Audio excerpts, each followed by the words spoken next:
요런 게임 자체에 대한 이야기를 조금 더 확장해서 해볼까 봐요. 그래서 저희가 사실은 잡지에 소개하기도 했지만 또 네. 텔레포트에 갓샌드도 있었고 그리고 사실은 또 얘기 안 해주시긴 했는데 그 다음에 텔레포트에서 뮤지션들이랑 협업해서 컴필레이션 앨범을 냈는데 그 앨범을 홍보하기 위한 수단으로 리듬 게임을 또 개발을 하셨어요. 네. 그래서 그런 것처럼 또 텔레포트도 이런 게임들을 활용하고 있고 또 ISVN도 게임과 게임적인 것들에 대해서 또 계속 다루고 계셔서 두 분이 생각하시기에 또 이 어떤 뭐 브랜드를 알리거나 어떤 아티스틱한 이야기를 하기 위해서 게임이란 매체를 사용하는 거에 좀 매력이 뭐라고 생각하시는지 뭐 또 리듬 게임 설명을 좀 첨언하시면서 이야기를 쭉 해주시면 좋을 것 같아요. 네. 아니 오타쿠니까 제가 원래 이제 베이스 중에 패션이랑 음악이 있어요. 그러니까 언더그라운드 레이블에서 일을 하기도 하고 그랬어가지고 그리고 제가 지금 까데호라는 밴드를 하고 있어요. 거의 사기꾼이라고 저희를 소개하고 있는. 약간 음악 빼고 다 하시는 그래서 이제 그 컴필레이션 앨범을 이제 다양한 뮤지션들이랑 만들어야 되니까 그 음악을 만들려면 시간이 꽤 오래 걸린단 말이에요. 그래서 옛날부터 게임으로 뭔가 같이 뮤직비디오 대신 게임을 만들어서 뭔가 그렇죠? 재미있게 활용을 해야겠다고 생각을 했었는데 처음에 생각했던 건 미연식 게임이었어요. 그래서 뮤지션들이 나와서 뭔가 음악 관련된 것들을 뭔가 이렇게 막 뭔가 하는 이제 미연시에서 연은 빼는 거죠. 미소년으로 다 만들 생각이었는데 그랬는데 그걸 하는 중간에 그 미스치프라는 미국의 패션 브랜드 말고 뭐라고 그러죠? 그 아티스트 집단이 있어요. 네네. 근데 걔네들이 되게 예술적인 개념을 되게 미국의 약간 팝컬처랑 연결해가지고 약간 팝아트의 되게 진화된 형태처럼 보여주는 팀이 있는데 그 전시를 하는데 거기서 딱 미연식 게임 형식으로 미국 세금 비판하는 게임이 있는 거예요. 근데 제가 생각한 그림이랑 거의 일치하는 거예요. 그래서 따라했다고는 소리는 못 듣지 이러면서 바로 들어가지고 사실 왜냐면 컴필의 리듬이 너무 뻔했다고 저는 생각했어요. 음악이고 리듬 게임은 당연하잖아요. 그렇죠. 그래서 안 하고 싶었는데 따라한 것보다는 나을 것 같아서 틀어서 이제 리듬 게임을 만들기는 했습니다. 그래서 그냥 사람들이 그 음악을 조금 더 직접적으로 느껴볼 수 있다고 생각을 했어요. 근데 그러면서 또 진짜로 리듬 게임이 발매되는 리듬 게임들이 대단하구나 이거는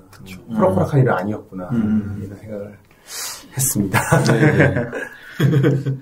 그래서 뭔가 이 두 분이 생각하시는 뭔가 게임, 그러니까 말씀하셨지만 브랜드나 새로운 어떤 제품이나 서비스를 알리는데 다양한 방법들이 있는데 그런 거에서 어떤 게임을 접목한 거에 있어서 뭔가 좀 매력, 장점 이런 게 좀 어떤 게 있을까요? 네. 네네. 사실 근데 저희는 뭔가 ISVN 자체가 어떤 회사라는 개념보다는 진짜 작업자들의 어떤 컬렉티브이긴 하거든요. 네네네.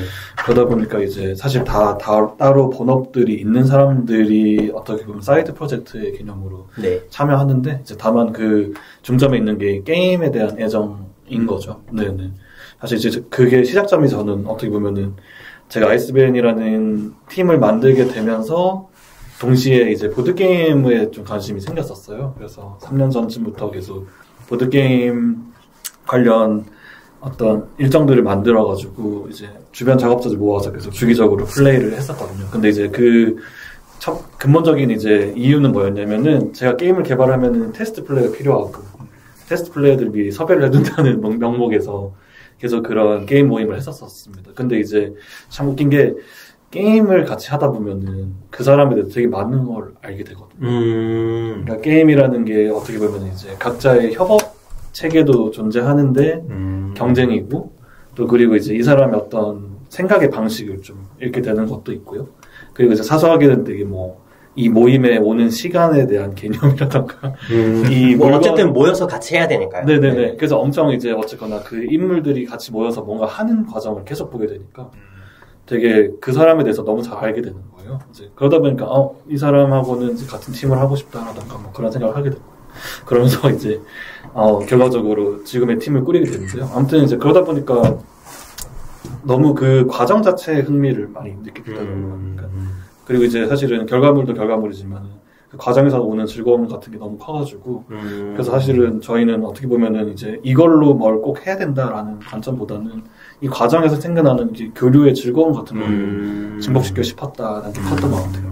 그러다 보니까 자연스럽게 저희가 뭘 좋아하게 되는지를 좀 파악하게 됐고 모든 구성원들이 제일 좋아하는 게 즉흥적으로 이야기를 만들어내는데 흥미가 있더라고요.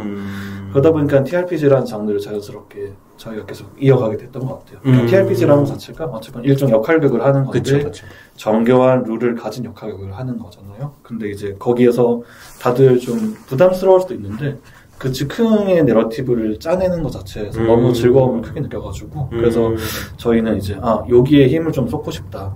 그리고 때마침 TRPG라는 게 한국에서 어떤 입지를 가지고 있냐 봤을 때 사실은 오래전부터 네, 이 씬을 위해서 노력하신 되게 많은 초여명이라든가 그런 출판사들이 있긴 한데 여전히 대중적인 좀 그건 아닌 거예요.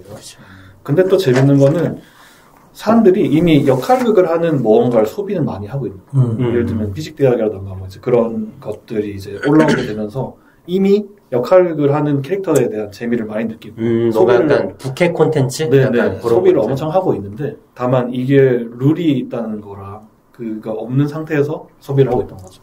사실 그러다 보니까 저는 분명히 이게 어떤 킥이 걸리면 재밌게 인지될 수 있을 것 같다라는 생각이 들었었고 그리고 실제로 해외에서는 던전 앤 드래곤 같은 게임들이 최근에는 이제 어떤 쇼의 형태로 많이 소개되고 있거든요. 그래서 사실은 그냥 게임을 플레이하는 것을 관람하는 쇼로 계속 전환되고 있고 그게 엄청나게 이제 또 많은 파일을 차지하는 이제 시장이 되고 있더라고요. 그래서 언젠가는 이제 이 TRPG적인 것이 또 한국에서도 되게 큰 재밌는 어떤 쇼잉으로 보여줄 수 있겠다라는 판단이 들었었고 거기 맞물려서 이제 작년에 올해 초에 이제 관련된 행사를 했었어요. 그래서 홈라디오라는 행사를 했었는데 거기에서 이제 많은 관람객들 앞에서 그 에피소드에서 맞아요. 네네네. 제가 실시간으로 TRPG를 했는데 생각보다 너무 어떤 반응들이 있더라고요. 그래서 뭔가 계속 이런 활동을 이어나가고 싶다라는 생각을 했던 것 같아요. 그래서 사실 저한테는 이 게임과 TRPG를 하는 것이 어떻게 보면은 이제 게임의 완성도보다도 더 교류의 어떤 상황을 만들어내는데 좀 집중하고 있는 것 같습니다. 네네. 네. 그래서 네. 그 에피소드가 이제 약간 젊은 세대를 타겟팅한 약간 공유주거 브랜드인데 약간 콘텐츠적으로나 약간 뭐 문화 기획적으로나 좀 다양한 시도들을 많이 하는 것 같아요. 그래서 그런 어떤 그게 약간 입주자들을 대상으로 한 프로그램이었나요? 일단은 주요한 게 뭐였냐면요. 그러니까 어쨌든 말씀하신 것처럼 어쨌든 이 집이라는 것 그리고 이제 우리가 살고 있는 어떤 동네에 대한 모티브가 있었어요. 주거와 환경에 대한 것들. 근데 이제 저희가 딱 들었을 때 이게 뭔가 내러티브가 딱 떠오르는 거예요.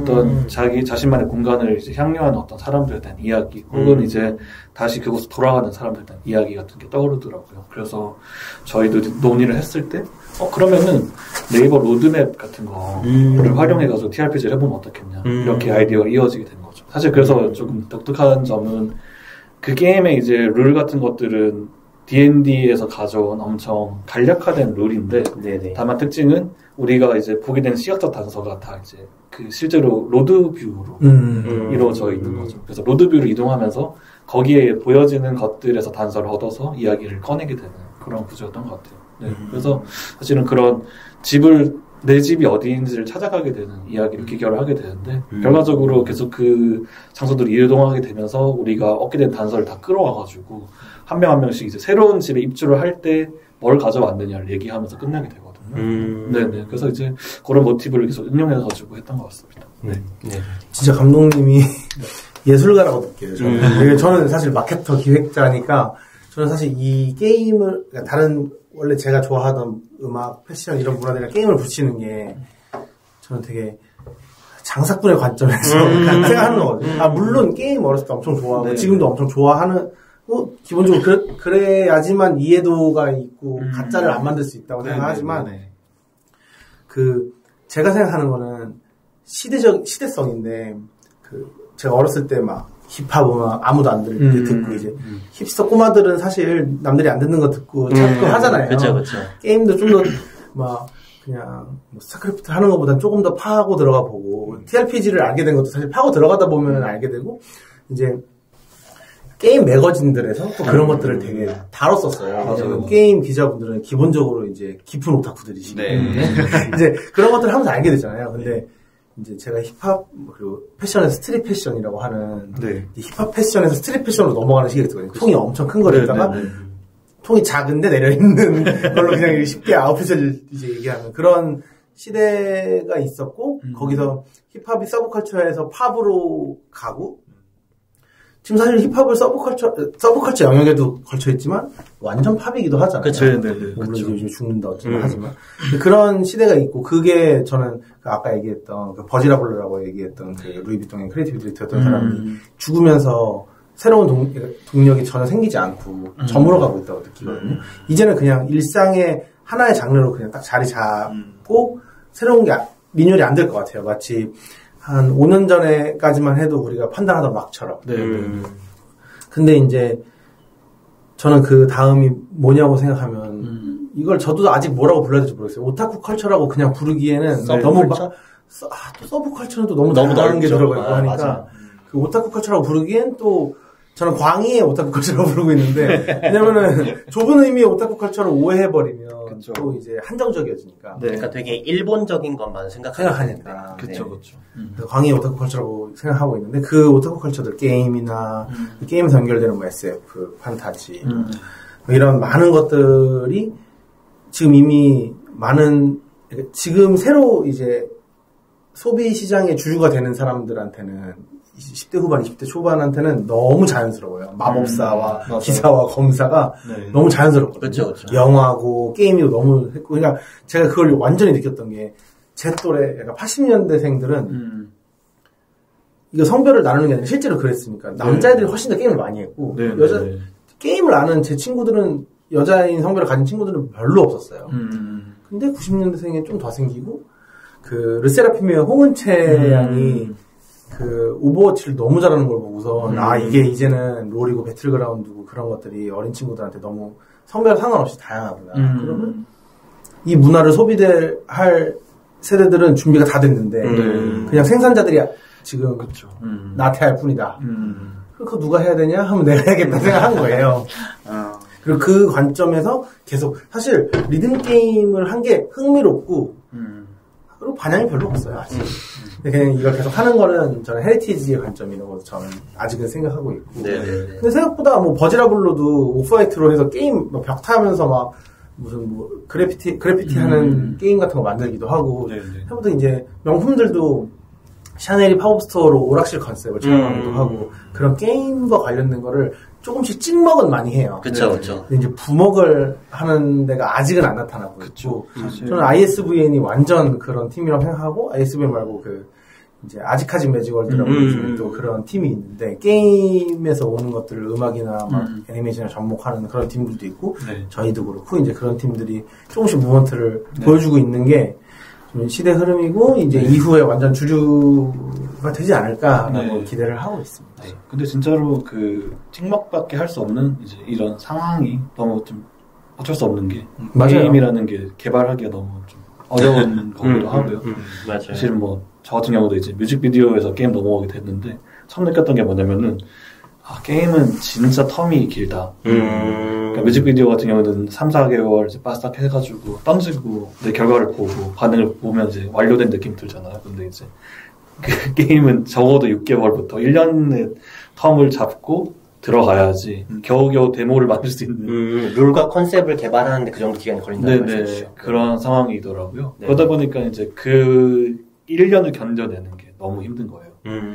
사실 이제 그 안에서 내 자존감이 엄청 깎여 나가는 걸 많이 느꼈거든요. 왜냐면 이제 입증을 하고 내가 뭘 하고 있다는 걸 딱 던져야 되는데 이 결과물에 대한 아직 확신이 없고 이제 완성이 안 돼 있으니까 겨우 1년을 쏟아부어도 데모 상태에 머무르는 그런 걸 많이 보면서 진짜 이건 힘들구나. 아무나 할 수 없구나. 그래서 옛날에는 사실은 전시 쪽에서 게임을 차용한 뭔가 나오거나 했을 때도 항상 아쉬웠던 게 왜 본격적인 게임을 안 만들지? 메커니즘이 없이 흉내만 낼까라고 했는데 알고 보니까 그런 이유더라고요. 그리고 또 게임이 또 특이한 게 사실은 개발 자체 시간이 또 드는 것만큼 더 시간이 드는 게 테스트인 거예요. 사실은 테스트에서 거의 60%라고 저는 좀 느끼기도 하거든요. 사실 그래서 이번에도 좀 어려웠던 게 테스트에 대한 시간을 많이 할애하지 못했던 게 결과적으로 아쉬움이 남기도 하고 지금도 계속 거기에 좀 신경을 많이 쓰고 네네. 아무튼 그런 특수성 때문에 확실히 참 어떤 되게 세련된 매체나 이런 회사들에서도 게임을 함부로 딱 완성되게 다루지 못하는 좀 한계가 있는 것 같아요. 그래서 어찌 보면 그걸 누가 뚫어내는 순간부터 좀 뭔가 또 그 다음 챕터 넘어갈 수 있지 않을까. 이 문화적인 현상 같은 것들이 그런 생각을 많이 하게 됩니다. 네. 저 같은 경우는 사실 게임을 진짜 게임으로 보시는 거예요. 그게 진짜 약간 힙합으로 보면은 이제 진짜와 가짜 나누잖아요. 진짜 래퍼, 가짜 래퍼 나누는 진짜 래퍼 느낌이거든요. 저 랩MC인 거예요. 근데 저는 그냥 힙합을 문화로만 보는 거예요. 근데 제 생각에 그 두 개가 접목이 어려운 거는 제 관점에서는 패션, 뭐 음악 이런 쪽은 그래도 내향적인 친구들보다는 외향적인 친구들의 활동에 가까운 부분이 있어요, 분명히. 패션을 완전 보여지기를 원하고 그런 것들에 대해서 신경을 많이 써야 되는 건데 게임은 그런 거랑 전혀 상관없이 혼자서 즐길 수 있고 온라인 세상 안에서 누군가와 즐길 수 있잖아요. 키보드 워리어라는 말이 있듯이. 근데 그거를 동시에 다 완전히 알고 사람들 그 게임 문화 가지고선 보여지는 거를 엄청 매력적으로 만든다는 건 또 되게 다른 영역에 있는 걸 잘 합쳐야 되는 거라 되게 어렵다고 느끼기는 했거든요. 그래서 사실 뭐 아까 따로 말씀드렸지만 재작년에 사실 저희가 게임 특집 준비하면서 이제 좀 게임이 뭔가 다른 영역이랑 어떻게 만나는지를 좀 많이 봤을 때 뭐 특히 코로나 시기에 뭐 루이비통이나 샤넬이나 이런 것들에서 뭐 브랜드 프로모션을 이제 밖에서 할 수 없으니까 게임의 형태로 한다던가 약간 그런 식의 시도들이 많이 있기도 했고 그리고 사실 제가 되게 인상 깊었던 것이 작년에 이제 국립현대미술관에서 게임사회 전시를 했었잖아요. 그래서 뭔가 현대예술을 게임적으로 표현한다거나 게임을 현대예술의 관점으로 본다거나 약간 이런 사례들이 있는 것 같아서 그래서 준호님 보시기에 약간 그런 뭐 브랜드의 프로모션의 형태로 게임을 활용한다거나 뭐 현대예술을 게임의 어떤 형태로 표현한다거나 약간 이런 현상에 대해서 좀 이게 뭔가 최근에 와서 약간 두드러지는 건지 아니면 뭔가 좀 예전부터 이런 것들이 있었던 건지 좀 한번 어떻게 생각을 하시는지. 계속 사실 말씀을 하셨지만 이게 게임적인 것 내지는 뭐 게임의 문법과 언어 이런 게 사실 이제 특히 최근의 세대들 사이에서 너무나 당연한 게 된 것 같아요. 그러니까 이게 사실 우리가 뭐 흔히 게임이라고만 하지만 원래 학술적으로는 그냥 게임이 영어로 게임 쓰면 놀이랑 구분이 안 되니까 비디오 게임 내지는 한국에서는 주로 디지털 게임이라는 표현을 많이 쓰는데 이 디지털 파트가 사실 어떻게 보면 상당히 중요한 거죠. 왜냐하면 이제 비디오 게임이 역사적으로는 한 7, 80년대에 나왔지만 그 시기는 우리가 디지털 시기라고 생각하지 않잖아요. 그러니까 그런 것들이 막 걸음마를 떼던 시기에 어떻게 보면은 디지털이라는 형식을 이 게임이라는 장르는 선취한 거죠, 이미 그 시기에. 그 상태로 태어났으니까.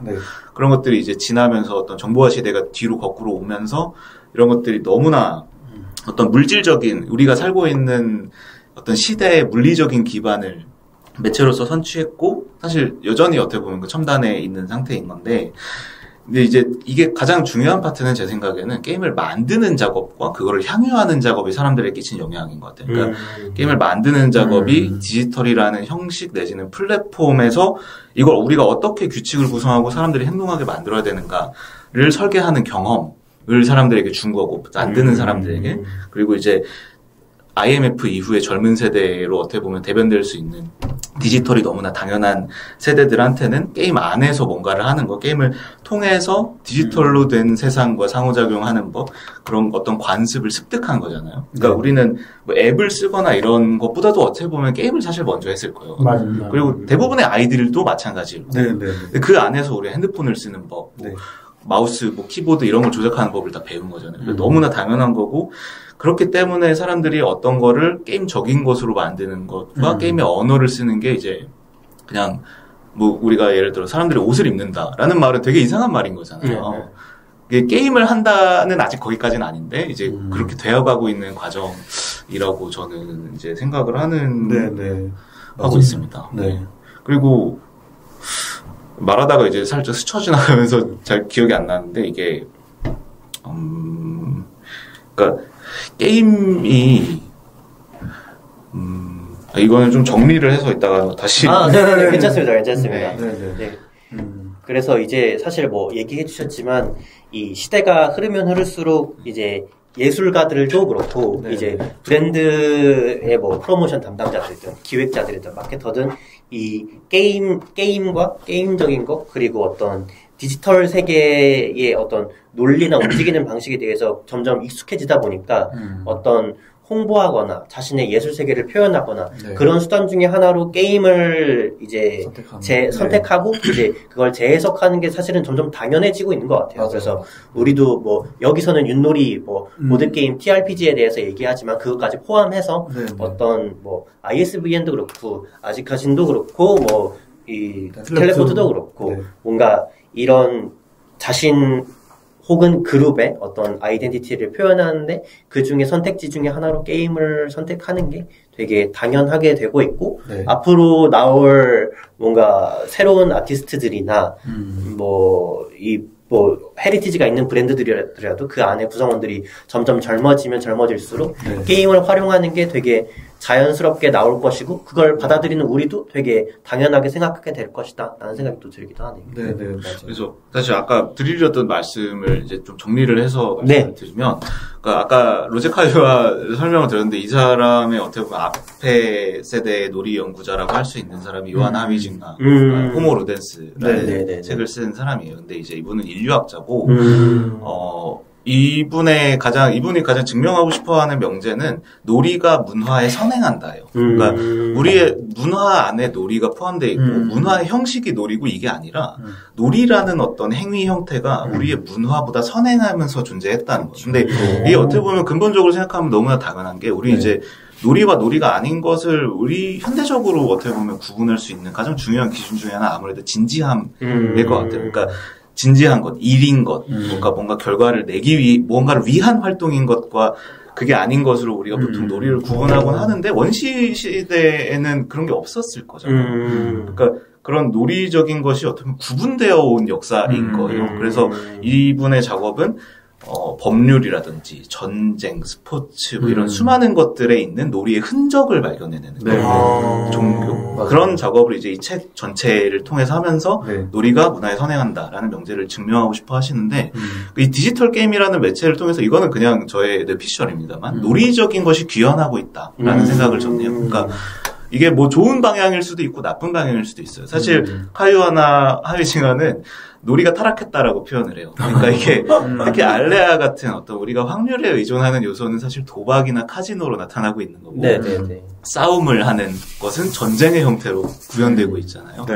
그래서 그런 거 타락했다라고 표현을 하지만 놀이의 이런 우리가 놀이적인 것을 어떻게 보면 이렇게 돌아오고 있는 시대가 그만큼 수많은 사람들이 이제 필요 이상으로 진지하지 않아도 되는 세상에 우리가 살고 있는 게 아닐까 거꾸로 말하면 그렇기 때문에 다시 놀이를 찾고 그래서 저는 이게 방향을 잘 제시하는 게 어떻게 보면 되게 중요하다고 생각하거든요. 이런 식의 너무 큰 얘기가 되는 거지만 그래서 어떻게 보면 예술가나 이런 분들이 어떤 놀이의 형식을 차용하는 것도 그런 부분에서 나름대로 어떻게 보면 이제 예술이나 이런 거는 선도하는 역할을 저는 되게 중요하게 한다고 생각하는데 그런 걸 하고 계신 거고 또 다른 측면에는 이게 약간 그러니까 이제 상업적으로 봤을 때는 이 게임적인 거를 가져오는 게 좀 노스텔지아를 자극하는 측면이 있어요. 그러니까 이게 완전 현대적인 게임들보다는 대체로 이제 좀 더 옛날에 8비트 게임 같은 거 레거시적인 걸 되게 많이 가져오잖아요. 근데 그게 주는 어떤 노스텔지아에서 오는 편안함이 있고 그 편안함의 어떤 근간에는 놀이의 어떤 몰입하는 특성. 이제 몰입은 칙센트미하이라는 학자가 이렇게 말한 게 되게 플로우의 차트가 있고 여기에 딱 빠지면은 우리가 시간 어떤 다른 감각을 모두 잃어버리고 여기에 완전히 몰입하게 된다 해서 몰입인 건데 그런 것의 경험이 사실 점점 더 어려워지는 시대에 그런 거를 경험했던 어떤 나의 기억 이런 것들을 노스텔지아적으로 좀 자극하면서 소구력을 이끌어내는 그런 측면이 상업적으로는 있지 않나 그래서 그렇게 너무 웃긴 게 요즘에 Y2K 유행하면서 플스1 그래픽이라고 얘기하는 디메이크를 많이 하죠. 맞아 로우폴리 뭐 이런 것들 유행하잖아요. 근데 그게 사실 지금 그걸 소비하는 세대들 그때 태어났거든요. 2000년대 초반? 그러니까 그 경험하지 못한 문화를 그리워하는 거를 아네모이야? 이렇게 아예 용어까지 있더라고요. 맞아요. 그것도 저는 사실 경험한 세대니까 이 친구들 뭘 안다고 하면서도 그게 되게 그런 것들을 어떻게 생산자들이 참고해야 될지도 좀 고민하게 되긴 하더라고요. 맞아요. 근데 사실 좀, 근데 저희도 사실 비슷한 것 같은데, 어떤 음악 장르에 대해서 애착 가지거나 할 때. 그래, 비틀즈. 저희가 사용했던 시기를 되게 그리워하고, 오히려 그렇기 때문에 더 이제 그런 것도 이상적으로 바라볼 수 있는 상황도 있는 것 같고요. 네. 근데 저는 또 궁금한 게 게임 사회 얘기가 나와가지고, 혹시 다들 전시를 갔다 와봤습니다. 갔습니다. 네. 그래서 그거에 대한 좀 소회도 좀 궁금하기도 하고요. 제가 좋아하는 네. 형님 중에 임근준 아는 사람 아닌데 이무근준 선생님 네네네. 계신데 미술 비평하시는. 네, 미술 비평가. 네. 근데 그분이 게임은 게임이지 예술로 치환하려고 할 필요 없다. 게임은 온전히 게임으로서 충분하다고 했는데 아마 그 로돌리지에서 그런 얘기 하셨던 것 같아요. 네네. 나중 이 문화들이 되게 커져서 가면 나중에 진짜 그 종교처럼 그런 원론주의자라는 게 저같이 이제 막 섞으려고 하는 사람들은 막 아닐 것 같기도 한데 그런 생각들도 좀 궁금해요. 사실 게임대로 충분히 예술인데 영화에서도 그런 얘기가 있었잖아요.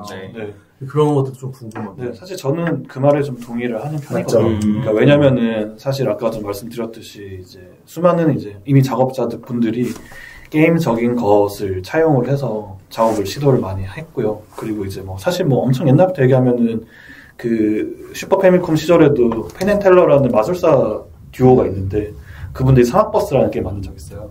근데 이제 그 게임이 어떤 게임이냐면은 그냥 사막에서 버스를 운전하는 게임. 사막버스요? 네, 사막버스. 근데 이제 데저트 버스. 네, 맞아요. 네, 그건데 이제 그게 되게 웃긴 게 뭐 예를 들면 LA에서 시카고까지 간다. 그러면 이제 게임이면은 그 과정을 생략하잖아요. 그 사이에서 벌어지는 되게 액션들이 있어가지고 뭐 차를 운전하면서 뭔가 만나게 된 상호작용이 생긴다거나 이벤트가 발생해가지고 재미를 느끼고 성취를 느끼게 되는데 이 게임은 실제로 시카고에서 LA까지 가는 시간 동안 이걸 잡고 있어야 돼요. 그러니까 일종의 시뮬레이터의 개념으로 접근을 하고 그걸 그냥 붙잡고 있어야 되고 그냥 편법으로 내가 버튼만 누르고 있으면은 어느 순간 이렇게 자동으로 이렇게 휘어져가지고 온라인으로 안 맞는 버스인 거죠. 네네. 네.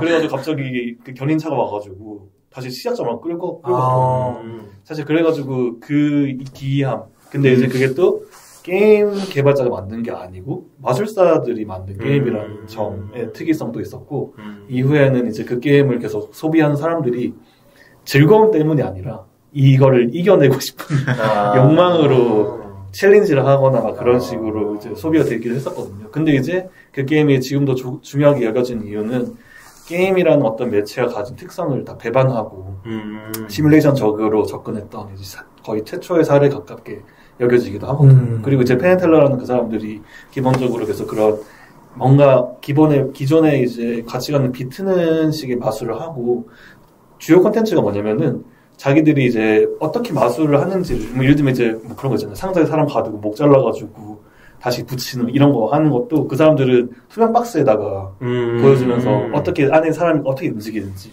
그런 걸 보여주는 이제 그런 식의 다 공개하는 거네. 네, 그게 콘텐츠예요. 그러니까는 이 모든 걸 해부하고 드러내는 거를 보여주는 사람들이거든요. 이제 뭐 그런 식의 작업부터 시작해가지고 뭐 히토스타일 같은 대작가도 사실은 게임이 가지고 있는 움직임 어떤 식으로 이제 메커니즘이 이제 이루어지고 동작의 이제 이 모션 캡처에 대한 어떤 이해를 계속 바탕으로 그걸 치환시키는 작업을 계속 하는데 근데 이제 중요한 거는 이제 과연 그러한 가치들이 물론 어떤 게임을 외부에서 봤을 때의 새로운 이제 시선을 줄 수는 있지만 진짜 이 상업적인 가치를 가진 게임이 주는 체험과 맞붙였을 때 과연 더 가치가 있을까?